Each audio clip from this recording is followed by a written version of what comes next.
Hi, today I've decided to do a new series on my channel and I haven't figured out what I'm going to call it yet. Probably do that later. But what it's essentially going to be is I'm going to talk about my life experiences while I eat food because I'm hungry right now and I figured might as well talk about me for anyone who's interested, although probably not, to be fair.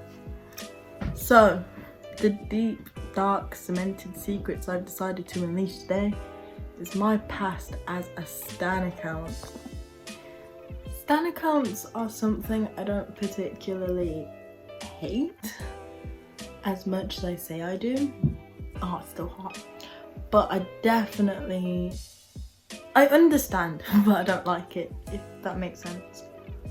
Like, as a child, I think the first thing I really became a massive fan of was this YouTube group called O2L. Shout out to anyone who knows what O2L is, because a lot of people don't. In fact, that's how I got the name for my Instagram, based off of O2L. Not that a lot of people know that, but I made that my main account. And then, as I got older, I started to get into different things, like the Maze Runner series. I remember after I first watched the movie, I was like, oh my god, that was amazing. And then I got all the books, and then I waited for the release of the Scorched Trials, loved it. Waited for the release of the Death Cure, I cried. I was so obsessed. And basically, what I then went on to become is essentially just a massive stan. Like, I followed all the major stan accounts, I watched loads of edits, and I read fanfiction. And fun fact, I even wrote a bit of fanfiction as well.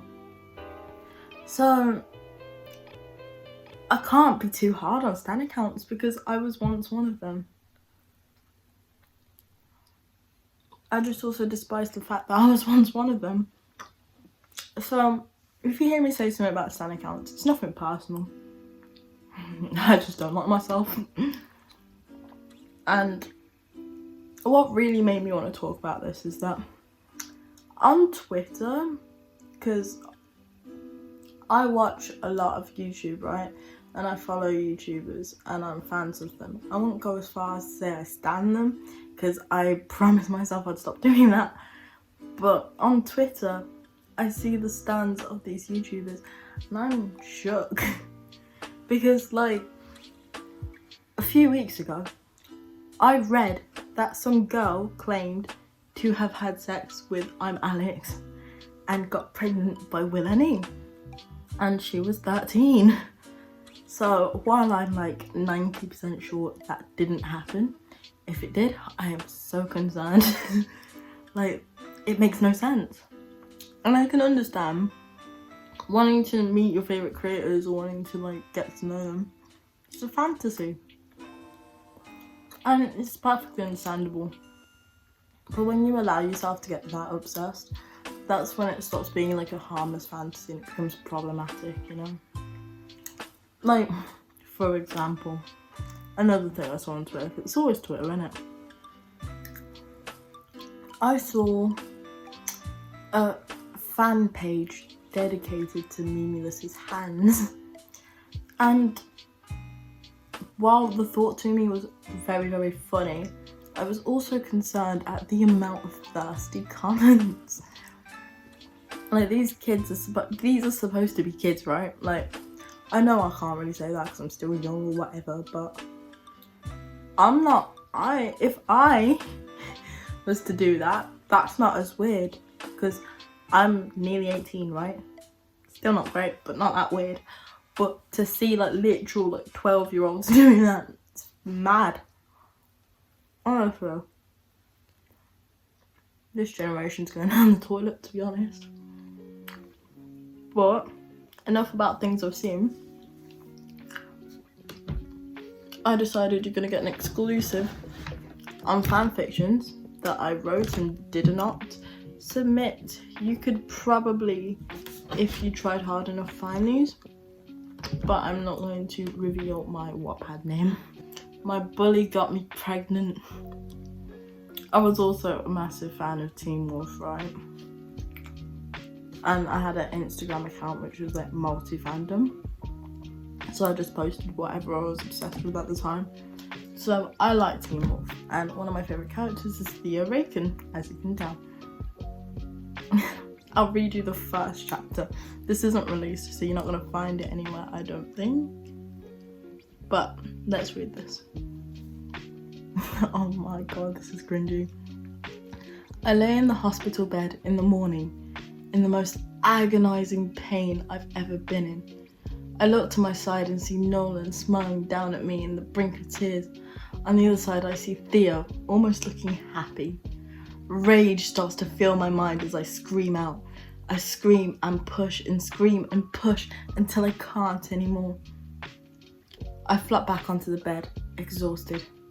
Everything around me is silent until I hear little cries coming from the corner. I feel Nolan pull me into a hug as I cried into his shoulder. You may be wondering how I got in that position, 18 and giving birth. Allow me to explain. My name is Arabella Hewitt. Yes, that's right. The twin sister of Mason. I think this all started just over a year ago. That's the first time I saw him. Who, you may be wondering? Theo Raken. The name still gives me chills sometimes. It's not a bad story, but just oh, when you keep reading it gets worse.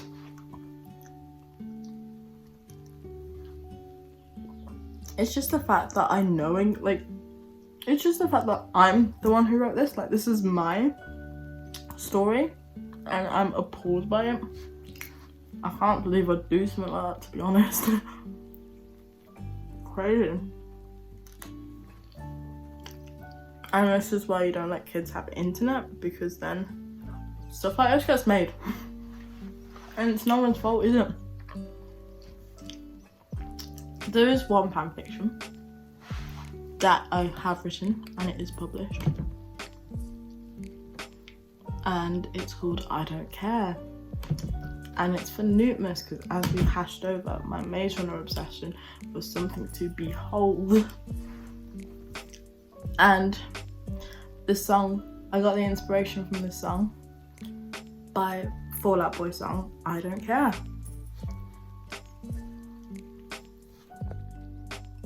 Alright, I'll read the first chapter of this one too. For some reason, all my chapters seem to be prologues. Alright. Thomas sat on the edge of the bridge with a joint in his mouth as he watched the traffic pass. Already you can tell this is going to be a banger, man. Because, I mentioned weed, haha, that funny thing. He despised people. Nothing made him madder than watching it as they hurried, always seeming busy, always doing the smart thing. Or the right thing, who knows, but something about it made his blood boil. I can't read. Newton looked in the mirror once more to make sure he looked presentable before heading off to school. Newton, don't forget your cousins are coming over, you need to be home straight away, his mother reminded him as he walked out the door. He quickly yelled a response and left without any delays. Thomas wanted to forget. He loved the feeling of a blank mind, no worries and no cares. As far as he knew, there were only two ways to do it: drugs and alcohol. After his joint burned out, he walked to his friend Mino's house. Mino, open up, I'm sober and that's an issue. After what felt like an eternity, he finally answered, holding a bottle of whiskey and a few joints. Newt paid attention and took notes in all of his classes, until eventually it was lunchtime.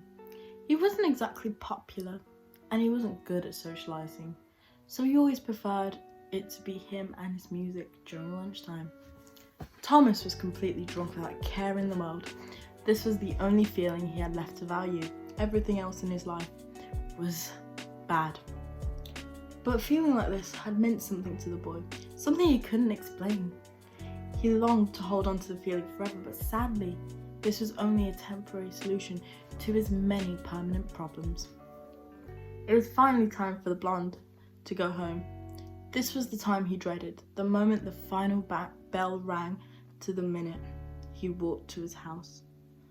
Bullies, bigger and smaller than him, liked to pick on him, even hurt him when they were in a bad mood.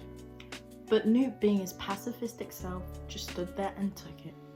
They made him feel low and worthless, like he shouldn't even be alive. That is why, most of the time, he locked himself in his room and blasted music to forget about the outside world. My nose is itchy. A very dramatic reading from me, Simwa.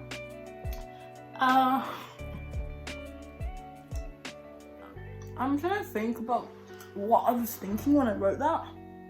But to be honest, I don't remember.